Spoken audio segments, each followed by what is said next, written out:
పితా పుత్ర పవిత్రాత్మ నామమున మన ప్రభు అయిన యేసుక్రీస్తు కృప, సర్వేశ్వరుని ప్రేమ, పవిత్రాత్మ సహకారము మీ అందరితో ఉండునుగాక. ప్రియమైనటువంటి సహోదరి సహోదరులారా, ఈరోజు మనం నవదిన ప్రార్థనలో రెండవ రోజు మన పాలక పునీతులు పునీత ఫ్రాన్సిస్ జేవియర్ గారి మహోత్సవాన్ని కొనియాడుతున్నటువంటి శుభ సందర్భమున ఈరోజు ప్రత్యేకంగా ఆయన ఏ విధంగా దేవుని యొక్క ప్రేమను పొందటానికి, దేవుని చేత ప్రత్యేకంగా ప్రేమించబడటానికి తనను తాను ఈ లోక ఆశలకు బానిస అవ్వకుండా, ఈ లోక పేరు ప్రఖ్యాతుల కోసం ప్రాకులాడకుండా ఆత్మను రక్షించుకోవాలి, దేవుని చేత ప్రత్యేకంగా ప్రేమించబడాలి, నా వంతు దేవునికి సేవ చేయాలి అనేటువంటి మంచి దృక్పథముతో ఒక మంచి కథోలిక గురువుగా అభిషేక్తుడై దేశం కాని దేశం వచ్చి ఈ భారతదేశంలో ఆయన చేసినటువంటి సేవలు అమోఘం. ఆయన చేసినటువంటి సేవలు ఈరోజు ఆయనను ఒక భారతదేశంలోనే ఒక గొప్ప పునీతుడిగా కోట్లాది మంది ఆయనను గౌరవిస్తూ ఉన్నారు, ఆయన యొక్క అడుగుజాడల్లో నడుస్తూ ఉన్నారు. మరి అటువంటి గొప్ప పునీతుని యొక్క పేరుగాంచినటువంటి మన యొక్క దేవాలయం, మన సంఘం ఆయన యొక్క స్ఫూర్తితో మనం జీవించడానికి ప్రయత్నించాలి. ఆయన ఏ విధంగా అయితే లోకమంతా సంపాదించి ఆత్మను కోల్పోతే దాని యొక్క ప్రయోజనమేమి అని ఆలోచించాడో, మనము కూడా ఈ పండుగల దినాలలో ఇదే ఆలోచనలో మనం గడపాలి. మరి అటువంటి అనుగ్రహాలు ప్రభు మనకు దయచేయాలని ఈ దివ్య బలి పూజలో ప్రత్యేకంగా ప్రార్థన చేద్దాం. ప్రభు మీతో ఉందరుగాక. పునీత యోహాను రాసిన పవిత్ర సువిశేషంలోని భాగము.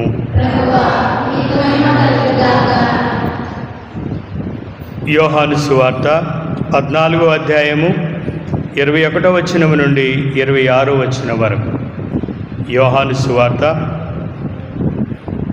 14వ అధ్యాయము 21వ వచనం నుండి 26వ వచనం వరకు. నా ఆజ్ఞను స్వీకరించి పాటించువాడే నన్ను ప్రేమించువాడు. నన్ను ప్రేమించువాడు నా తండ్రి వలన ప్రేమింపబడును. నేను వానిని ప్రేమించి వానికి నన్ను తెలియపరుచుకొందును అని చెప్పాను. అంతటా ఇస్కారియోతు కానీ యూదా, ప్రభు, లోకమునకు కాక మాకు మాత్రము తెలియపరచుట ఎట్లు సంభవించును అని అడిగాను. అందుకు యేసు ఇట్లు సమాధానమిచ్చాను. నన్ను ప్రేమించువాడు నా మాటను పాటించును. అప్పుడు నా తండ్రి వానిని ప్రేమించును. మేము వాని యొద్దకు వచ్చి వానితో నివాసింతుము. కానీ నన్ను ప్రేమింపని వాడు నా మాట పాటింపడు. మీరు వినుచున్న ఈ మాట నాది కాదు, నన్ను పంపిన నా తండ్రిది. మీతో ఉండగానే నేను ఈ మాటలు మీతో చెప్పితిని. కానీ నా నామమున తండ్రి పంపనున్న ఓదార్పువాడు, అనగా పవిత్రాత్మ మీకు సమస్త విషయములను బోధించి నేను చెప్పినవన్నీ మీకు తలుపునకు తెచ్చును.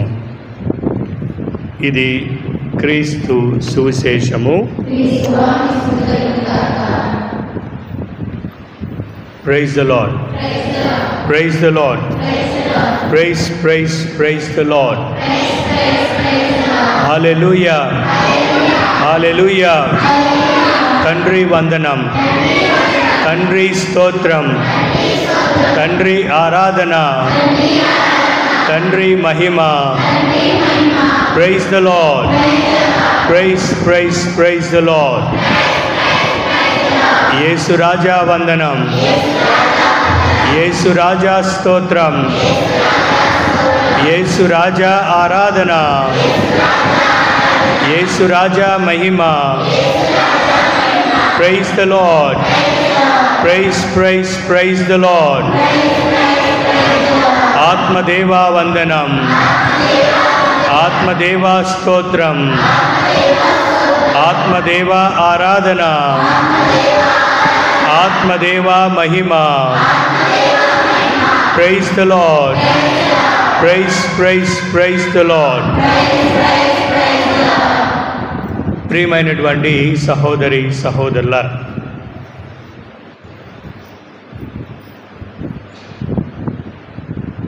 మానవుణ్ణి ప్రేమించేవాళ్ళు ఉంటే, ప్రేమించబడి ఉంటే దానికి ఉన్నటువంటి ఆనందం, సంతోషం హద్దులు ఉండవు. ఈ యొక్క ఆధునిక ప్రపంచంలో మన జీవితంలో కరువైనటువంటిది నిస్వార్థమైనటువంటి ప్రేమ. మనల్ని నిస్వార్థమైనటువంటి ప్రేమించేవారు ఎవరన్నా ఉన్నారా? ఏది ఆశించకుండా, ప్రతిఫలాన్ని ఆశించకుండా, నన్నుగా ప్రేమించబడటం అంటే, ప్రేమించటం అంటే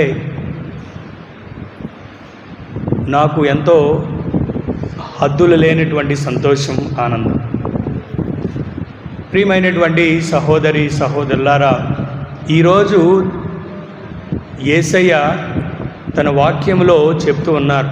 ఈరోజు మనం విన్నటువంటి సువిశేషపట్నంలో ప్రభు చెప్తూ ఉన్నారు.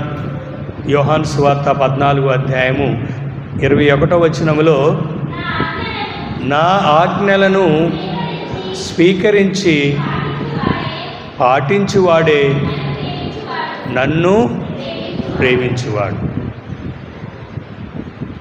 అదేవిధంగా నా తండ్రి అతనిని ప్రేమించును అని ప్రభు చెప్తూ ఉన్నాడు. ఎంత సంతోషం!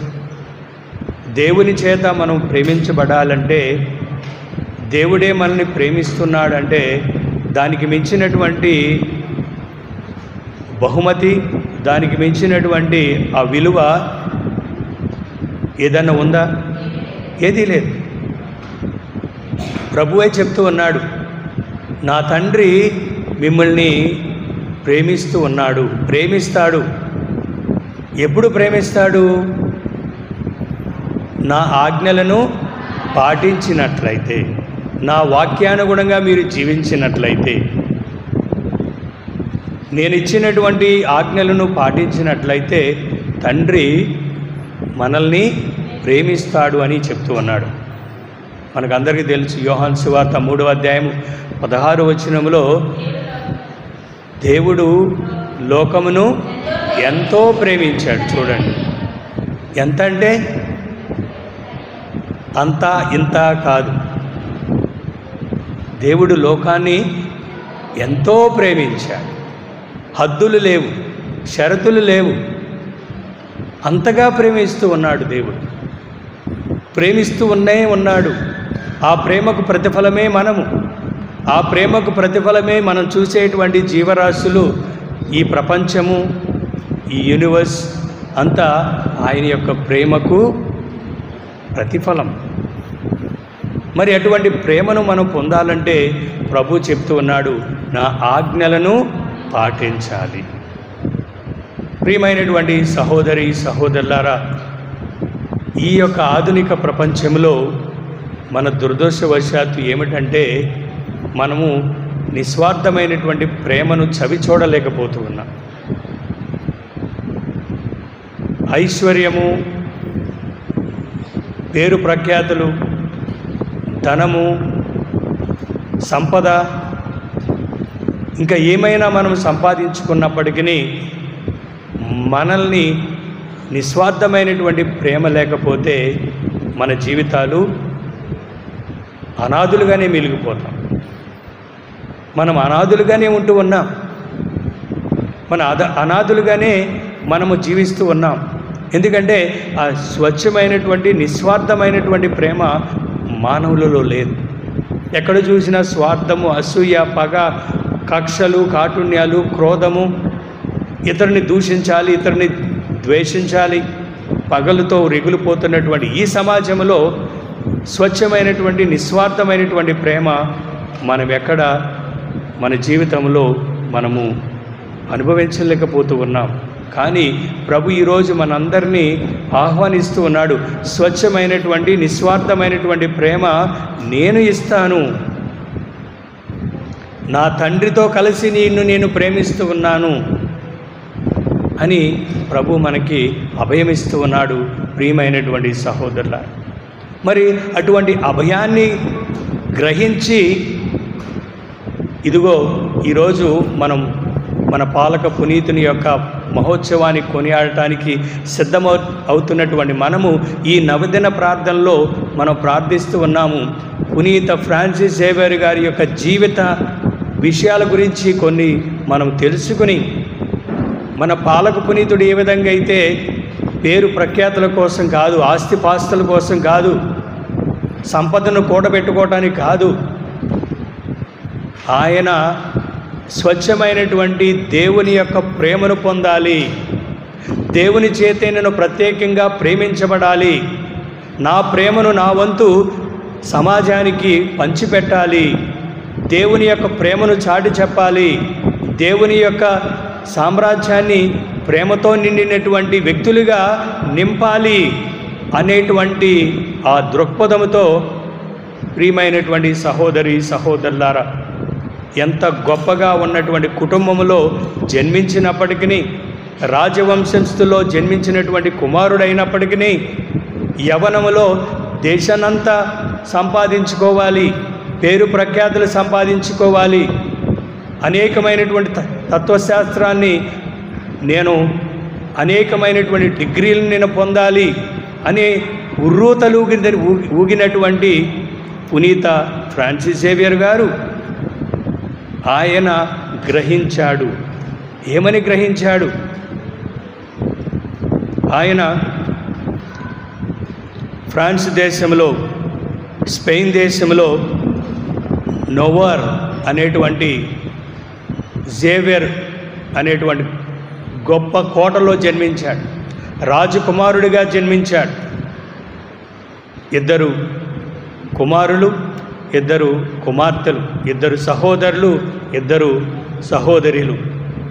చివరిగా పుట్టినటువంటి ఫ్రాన్సిస్ జేవియర్ గారు ఆయన యవ్వనంలో ఉన్నటువంటి వ్యక్తిలాగా ఆలోచించి ఒక గొప్ప తత్వవేత్తగా, ఒక గొప్ప పండితుడిగా, గొప్ప చదువులు చదవాలనేటువంటి కోరిక కలిగి ఆయన 1520వ సంవత్సరంలో ఫ్రాన్స్ దేశానికి వెళ్ళి అక్కడ 9 సంవత్సరాలు అరుపెరగని తృష్ణతో, అరుపెరగని ఆశను కలిగి ఆయన ఈ యొక్క చదువుని చదవటానికి ప్రయత్నిస్తున్నటువంటి సమయంలో అప్పుడే పరిచయమైనటువంటి తన స్నేహితుడు పీటర్, అదేవిధంగా పీటర్ ద్వారా పునీత ఇగ్నేసియస్ ఆఫ్ లయోలా అనేటువంటి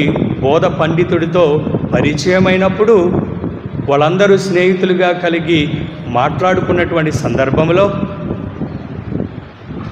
ఒకరితో ఒకరు వారి యొక్క ఆధ్యాత్మికమైనటువంటి విషయాలను పంచుకున్నటువంటి సమయంలో పునీత జేవియర్ గారు ఆయన ఉద్దేశాన్ని వ్యక్తపరిచాడు. ఆయన ఉద్దేశం ఏమిటి? లోకాన్నంతా సంపాదించాలి, పేరు ప్రఖ్యాతులు సంపాదించాలి, గొప్పవాడు అవ్వాలి, అందరికంటే గొప్ప పేరును సంపాదించుకోవాలి అని ప్రతి ఒక్క యవనస్తుల్లో ఉండేటువంటి ఆలోచనే, ప్రతి ఒక్క వ్యక్తిలో ఉన్నటువంటి ఆ యొక్క ఆలోచనే పునీత్ జేవియర్ గారు కూడా తన యొక్క విన్నపాన్ని ఆలోచన చెప్పినప్పుడు అప్పుడు ఇగ్నేషియస్ ఆఫ్ లయోలా గారు ఆయన పలికినటువంటి వాక్యం మార్కు సువార్త 8వ అధ్యాయము 36వ వచనంలో, మార్కు సువార్త 8వ అధ్యాయము 36వ వచనంలో ఈ వాక్యాన్ని ఆయన జీవితం మార్చింది. ఎటువంటి వాక్యం? మానవుడు లోకమంతటినీ సంపాదించి తన ఆత్మను కోల్పోయిన వానికి ప్రయోజనం. ఏమన్నా ప్రయోజనం ఉందా? సంపాదించుకుంటాం, పేరు ప్రఖ్యాతులు, ఆస్తిపాస్తులు, ఇంకా ఎన్నెన్నో ఆశకు మించే మనం సంపాదించుకుంటాం. శక్తికి మించే మన కోరికలు ఉంటాయి. మరి ఈ వాక్యాన్ని ఆయన ధ్యానిస్తూ ఉన్నాడు. లోకమంతా సంపాదించాలనుకుంటూ ఉన్నాను, పేరు ప్రఖ్యాతులు గడించాలనుకుంటూ ఉన్నాను, అందరికంటే గొప్పవాడు కావాలనుకుంటూ ఉన్నాను. మరి చివరికి నా ఆత్మను నేను కోల్పోతే దానిలో ప్రయోజనం ఏముంది అన్నటువంటి ఆలోచన ఆయన జీవితాన్ని మార్చింది. ప్రియమైనటువంటి సహోదరి సహోదరులారా, మరి ఎప్పుడైతే ఆయన దేవుని యొక్క ప్రణాళికకు తన యొక్క ప్రణాళికను ముడివేసుకున్నాడో, దేవుని యొక్క ప్రణాళికకు తన ప్రణాళికను జతకరిపాడో, తన జీవితంలో మార్పు జరిగింది.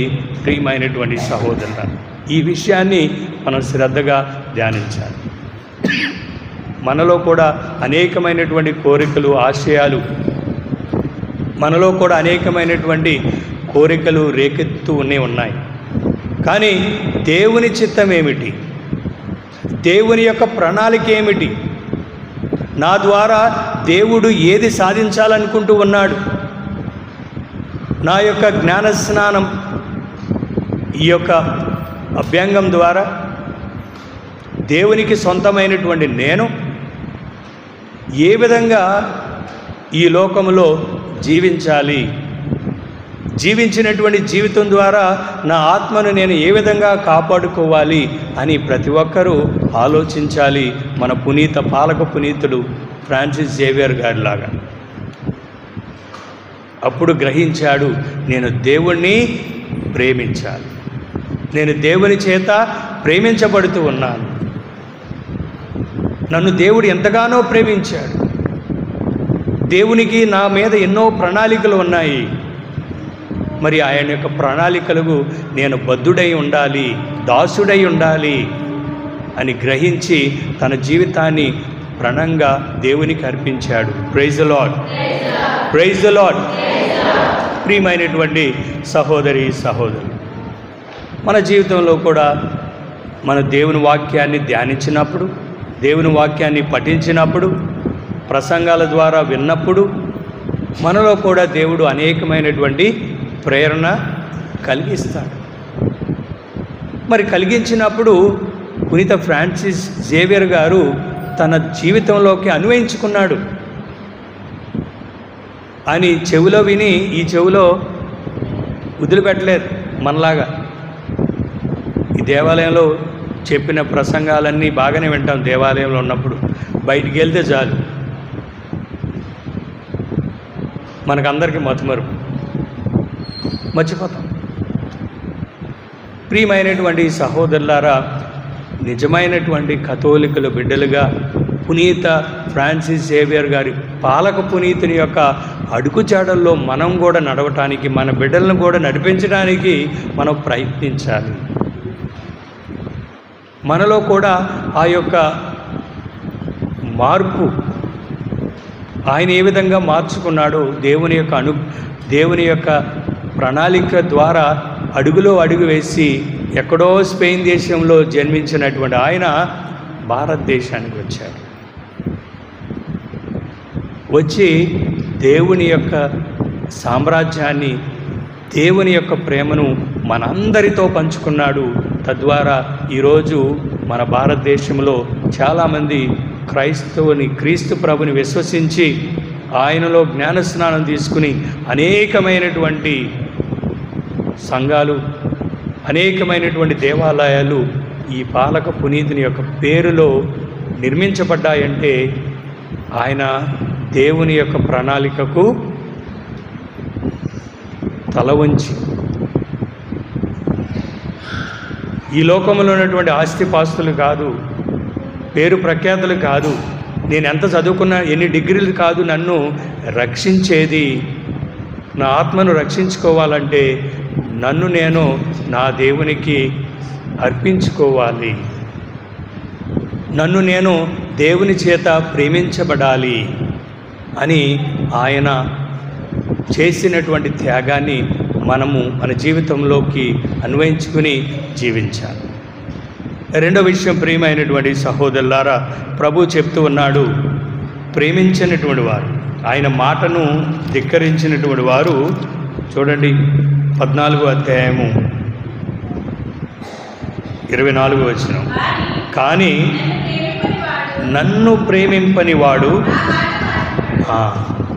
నా మాటను పాటింపడు. అది వాస్తవమే. మన తల్లిదండ్రులను మనం ప్రేమిస్తున్నట్లయితే తప్పనిసరిగా వారి మాటలను ఆలకిస్తాం, వాళ్ళ ఆలోచనలను మనము స్వీకరిస్తాం, వాళ్ళు చెప్పేటువంటి మాటను మనము శ్రద్ధతో చూపుతాం. దేవుణ్ణి ప్రేమించాలంటే దేవుని యొక్క వాక్యాన్ని మనం పాటించాలి, మన దేవుని యొక్క ఆజ్ఞను మన జీవితంలో అన్వయించుకోవాలి. మరి ఈరోజు ప్రత్యేకంగా మన పాలక పునీతుని యొక్క మహోత్సవాన్ని కొనియాడటానికి సిద్ధమవుతున్నటువంటి మనము కూడా ఈ విషయాన్ని శ్రద్ధతో ఆలకించుకుందాం. 2 విషయాలు, నేను దేవుని చేత ప్రేమించబడుతూ ఉన్నాను, నా స్థితిలో ఎటువంటి స్థితినైనా సరే నన్ను దేవుడు ప్రేమిస్తూ ఉన్నాడు. మరి అటువంటి ప్రేమకు నేను నన్నుగా దేవునికి అర్పించుకోవాలి, నా కుటుంబాన్ని అర్పించుకోవాలి. లోకమంతా సంపాదించి నా ఆత్మను కోల్పోతే లాభమేముంది? మరి నా ఆత్మను కాపాడుకోవటానికి ప్రభుకి పునీత ఫ్రాన్సిస్ జేవియర్ గారు ఏ విధంగా అయితే ప్రభు యొక్క చిత్తానికి దాసోహుడయ్యాడో, నా జీవితంలో కూడా, నా కుటుంబం కూడా, మన సంఘం కూడా ఒకరినొకరు ప్రేమించి సఖ్యతగా సమాధానంగా జీవించటానికి మనందరినీ దీవించమని, ఈ యొక్క మనలో ఉన్నటువంటి సైతాన్ యొక్క శోధనలు, మనలో ఉన్నటువంటి అనేకమైనటువంటి ఆలోచనలు, వాటినన్నిటినీ మన నుండి తీసివేసి నిజమైనటువంటి కథోలిక బిడ్డలుగా జీవించే భాగ్యాన్ని పునీత ఫ్రాన్సిస్ జేవియర్ గారి యొక్క మధ్యస్థ ప్రార్థన ద్వారా ప్రభు మనకు దయచేయాలని ప్రార్థన చేద్దాం. పితా పుత్ర పవిత్ర ఆత్మ నామమున.